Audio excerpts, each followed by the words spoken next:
Hello everyone, let's give you a chronicling of the week in sport. Now on Sunday the 29th of July, CAF President Ahmad was in Mauritius attending the Cosafa Under-17 final, which was won by Angola, who beat South Africa 1-0 to claim their first ever regional title. Now President Ahmad said that his office is making strides in its fight against corruption in African football. Now recall that in June, former Ghana Football Association President Kwesi Nyantakyi resigned from his post that he held with FIFA and Caf after he was filmed apparently receiving $65,000 in cash from an undercover reporter. Then again recently, Nigeria's Football Federation confirmed it is investigating an allegation of bribery against coach Salisu Yusuf after a similar expose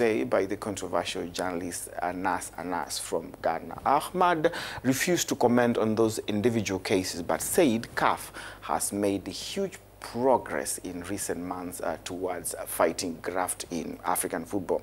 At the same time, Cameroon's ability to stage AFCON 2019 has been under scrutiny, with concerns over their preparations for the tournament.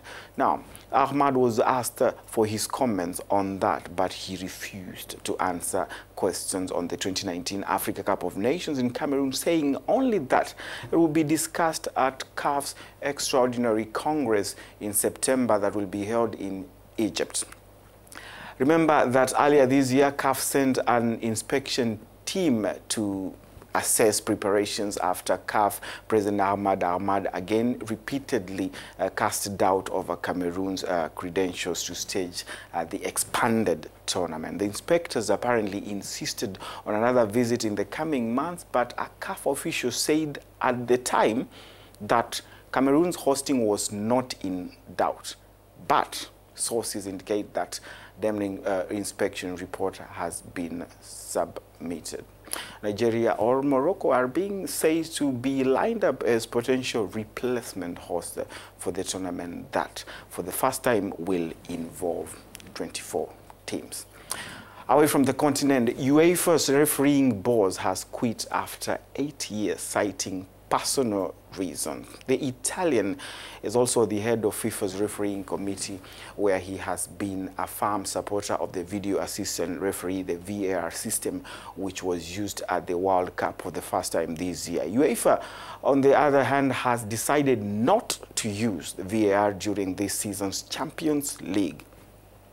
There was no suggestion, however, that Uefa's refusal to use VAR was behind calling as a decision to step down from this role.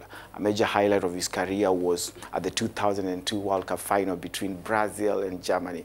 Let's listen to his comments about the use of VAR in football. VAR doesn't mean perfection.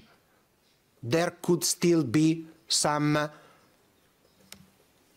wrong interpretation or even mistake. So it's not the perfection that can be reached by having implemented the VAR. But as you can see, 99.3% is something that is very, very close to perfection.